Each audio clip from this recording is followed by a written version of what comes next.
Hello everybody and welcome back to World of Warships Legends. My name is Spartan Elite 43 and tonight we are back in the Cleveland and we're joined with Aaron randomly and a couple of people that I know on the other team. So pretty funny there. But this was completely random. I didn't realize anybody was streaming tonight, but apparently Aaron was. Anyway, we are in the Cleveland because y'all thought you were getting away with it, didn't you? Didn't you, cruiser players? You thought, oh, listen to Spartan. He making fun of the battleship captains. He making fun of the destroyer captains. Oh, this is hilarious. I love watching everybody cry when they get made fun of. No, you don't get away, sunshine. All right? We're making fun of the cruiser players now because cruiser playing is so difficult. It's so hard to play cruisers, folks. Let me show you just how hard it is to play a cruiser. Shall we? Now, I don't have torpedoes, right? I have a high rate of fire, and that's it. So, with that being said, let's get this party started. Now, I spawned on shards. We're on the A spawn. I'm going to take the flank. I don't know why I decided to take the flank, other than the fact there's a whole bunch of cruisers here, and I thought there was at least a decent chance that I would end up against one of the battleships on this flank. So that's just the way it goes, right? Like if I play a cruiser, I spawn against the battleship, and it always is in a position to potentially mess me up. So I like to get the flanks and try to push the edges. And boys, I'm gonna be real with you guys. Like, holy mother of God, the potatoes were out on this flank. Now I don't know what happened on Aaron's flank. Apparently he spawned all the way on the other side of the map, but when you guys see what's about to happen on this flank, oh my Lanta. But don't worry, because we're about to show how just broken the Cleveland is. Wait for it. First shot, first fire, as you'd expect. And the Iowa puts the fire out immediately. Now, you would think, given the fact that I just got a damage con immediately, that these other cruisers next to me would be able to maybe do some fire damage or something, you know? Something. But that is not the case. We are going to push this flank, and somebody decides to come out on this flank with me, but I'm not exactly sure who it is. All I know is that, I don't know, he decided to come out, and at one point, I don't know what happens to him.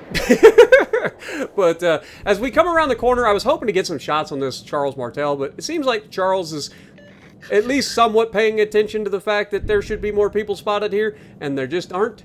But we're going to keep rolling. Like I said, we're going to take this flank and we are going to make people miserable. Now, I am going to use my radar in a moment because I wanted to radar the Iowa for my teammates potentially get fires on. Remember, we already got the guy to damage con, so if we can get somebody to set him on fire, that's a perma fire, that's a lot of damage off of him. And if nothing else, they can at least shoot him in the meantime. Now, we try to get a couple of shots into the Charles Martel here on our parting gifts, you know? But as we rush this edge, we are about to have a field day with this Iowa. Now, I detect that, of course, there are two battleships in this entire lobby, and both of them are coming after this side of the map. What are the odds of that? Now, am I playing like a normal cruiser player here? No. I am playing extremely aggressively, should not get away with what I get away with in this lobby. But, you know, Tater's gonna tate, and I'm gonna make fun of him. Alright? Now, again, not hating the players, just what they do in the moment. But notice the positioning of this Iowa. Do you see what I'm doing here? If you are a cruiser player and you don't know that you can switch to AP, you're doing it wrong, all right? There are situations, just like we're about to present, where the AP is so ungodly busted because of your DPM on the broadside of a battleship. Look at that, 5,800 damage. And he's not even trying to angle or nothing. Whoop, boop. Another 5,800 damage. Can we get some more? Please, sir, I'd like some more. Oh, yes, another 2396. Oh, but don't worry, we're going to aim higher than the belt this time, and bloop, there goes another 3,900 damage. Do you see how this can be a problem? But this Iowa clearly doesn't get it. He's like, I don't see a problem here. Just a cruiser. It's a Cleveland. He's shooting AP at me. There's 7,100 from the front guns alone.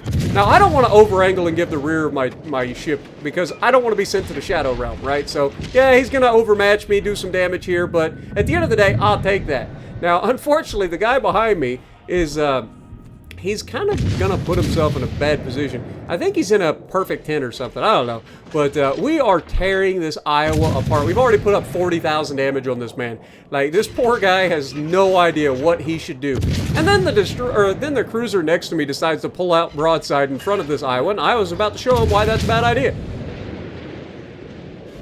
Because between the Iowa and the cruisers that are there, you can see I'm already reversing because I want to limit who can shoot me. It's bad enough having a battleship with 16-inch American armor piercing aimed at me, right? I don't want to have everybody aimed at me, but we have farmed this man for almost 60,000 damage at this point, and that does put us over 61,000 damage. But then the Otago comes out and does the unthinkable. You can't do this, man. You can't. You might be in a heavy cruiser, but you are not equipped to be broadside, brother. You are done for. There ain't no pass and go, no collecting $200. You done, sunshine. You can't do this. Ooh, but I have torpedoes. I don't care about your torpedoes. My guns are faster than your torps. That's just physics. Now, I still have a cruiser alive. Now, we're going to take a couple of shots at this Charles Martel, but I'm keeping an eye on the Nagato that we know is on my left, right? I don't lead this guy enough. Again, remember, French things tend to be really fast, and there you can see the shells coming in from the Nagato, and I'm like, alright, I see you, Nagato. But look at the positioning of my guy versus their cruiser here. I was assuming that he'd be able to handle what's left of that Charles Martel. I was wrong, right? So we're going to start putting some fires on this Nagato. We've already hit him with some armor piercing. He's going to take a shot at me. And then unfortunately, it was a New Orleans apparently. No, it wasn't New Orleans. That was somebody else. But anyway, he goes down to the Charles Martel. And that puts me in a bit of a pickle here. Because now I have a broadside, or a battleship that is fully capable of sending me to the Shadow Realm real quick. And I have a heavy cruiser with a reload booster that can shoot a lot of HE real quick, and his HE is going to do a number on me. So at this point, I make the decision to turn an angle away from the battleship and try to kill this freaking Charles Martel as quickly as possible. He starts to turn away, so we go ahead and switch back over to the HE. His HE is just pinning everything, as expected. But again, little bit of inexperience with the ship, haven't played the Cleveland in a long time, so we are going to do everything in our power, and just look at the chunks damage.